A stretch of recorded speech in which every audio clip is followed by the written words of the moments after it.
Following the disastrous parade in Moscow, the Russian dictator has begun threatening not only Ukraine but also Armenia for its pro-European stance. Putin is intimidating the country with the Ukrainian scenario and demanding a referendum. Freedom examines how Yerevan is responding to the Kremlin's messages, and why Russian threats are no longer effective. If Armenia supports European integration in the referendum, it could follow Ukraine's path.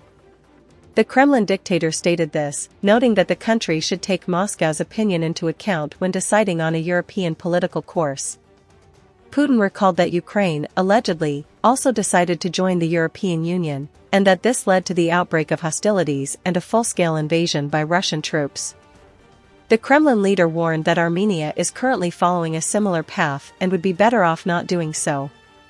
The Russian Foreign Ministry stated that extra-regional interference in the South Caucasus region is irresponsible and destructive and aimed at driving a wedge between the countries of the South Caucasus and Russia. The Russian Foreign Ministry threatened that Western intervention could lead to the most negative consequences for regional stability, security, and economic development and to an uncontrollable increase in tensions in the region, according to a report from the Institute for the Study of War. On May 5, the first-ever bilateral Armenia-EU summit took place in Yerevan. Its main outcome was the declaration of a partnership based on mutual connections. Brussels and Yerevan intend to develop transport, energy, and digital networks within the framework of the Global European Initiative Global Gateway.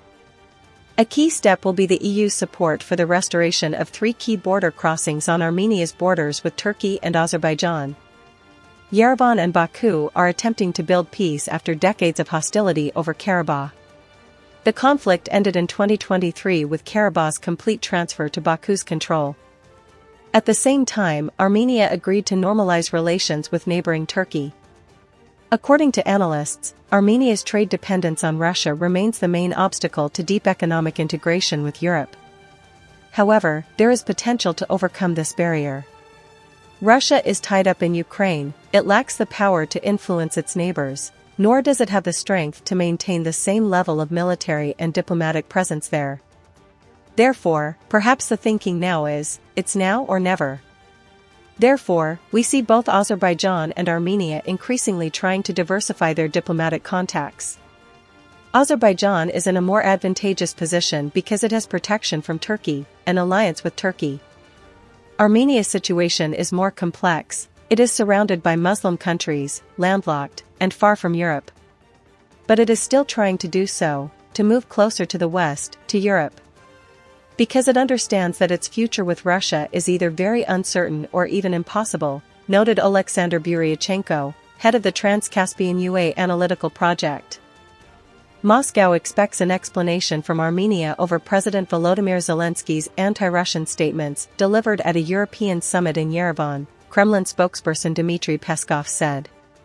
Armenia has the right to hold any summit as part of its multi-vector foreign policy, Peskov told Russian state news outlet Vesti. However, platforming anti-Russian positions is inconsistent with the spirit of relations between Moscow and Yerevan, Peskov said, criticizing Pashinyan for not pushing back against such statements. The main thing is that Armenia doesn't take an anti-Russian stance. That's what's most important to us, Peskov added. Separately, Russian President Vladimir Putin issued veiled threats toward Armenia over its push to join the EU. The Russian leader said Armenia should hold a referendum on its EU bid and drew parallels between Yerevan's European aspirations and Euromaidan events in Ukraine. We are witnessing the consequences of developments surrounding Ukraine, Putin said. And where did it start? With Ukraine seeking to join the European Union. Ukraine's 2013 to 2014 Euromaidan revolution started as pro-EU protests and led to the ousting of pro-Kremlin President Viktor Yanukovych. Russia responded by occupying Crimea and starting a war in the Donbas region in 2014, before launching its full-scale invasion 8 years later. The statements underscore a growing rift between Yerevan and Moscow, as Armenia, once a close ally of Russia, pursues closer ties with the West and European integration. The Russian Foreign Ministry previously lambasted Armenia and summoned its ambassador over Zelensky's visit. The South Caucasus country formally remains a member of the Russian-led Collective Security Treaty Organization, but suspended its activities in 2024. Besides Armenia, Russia has also raised concerns about Finland. The Kremlin dictator questioned why the country joined NATO, claiming that Russia and Finland allegedly have no territorial disputes. The dictator also accuses the Finns of building a border along the Sestra River, having previously allegedly expected the collapse of the Russian Federation. This statement comes amid the ongoing construction of a fence on the border with Russia, scheduled for completion by the end of the year. Earlier, Russian ambassador to Finland Pavel Kuznetsov stated that the country's accession to NATO had transformed the Baltic region into a so-called potential escalation zone. Kuznetsov threatened Finland and the alliance as a whole, claiming that Russia would be forced to respond to NATO's buildup of material and human resources or the deployment of nuclear weapons in Finland. According to him, Russia's response would be adequate, but not necessarily symmetrical.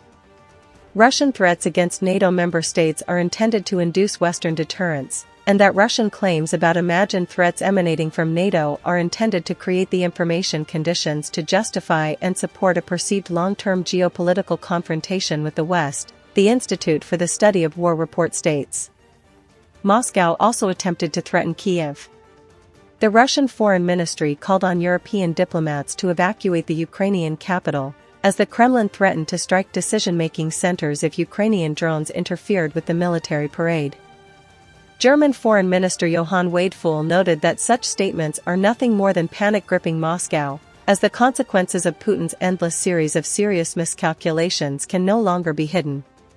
May 9, and the hysteria unleashed the day before by the official Russian government and Russian propaganda, further exposed and demonstrated the futility, dead-end nature, and, in some sense, even exhaustion of this propaganda discourse. One would hope that this exhaustion of the agenda is beginning to be felt within the Russian Federation itself, noted political scientist Olesya Yakhno. Incidentally, Armenia responded to Putin's harsh statements. Foreign Minister Ararat Mirzoyan stated that Yerevan will make a decision on European integration when the time comes. We've always said, when the time comes for Armenia to choose between the Eurasian Economic Union and the EU, we will, of course, make it. It's no secret that the Armenian people have European aspirations. Therefore, when the time comes to make a decision, we will, said Armenian Foreign Minister Ararat Mirzoyan. Russia is attempting to deter its neighbors through threats and blackmail, but more and more states are choosing a different path, cooperation with Europe and distancing themselves from Moscow. Pressure, statements about red lines, and attempts to influence the decisions of sovereign countries confirm that the Kremlin perceives any independent choice by its neighbors as a threat to its own influence.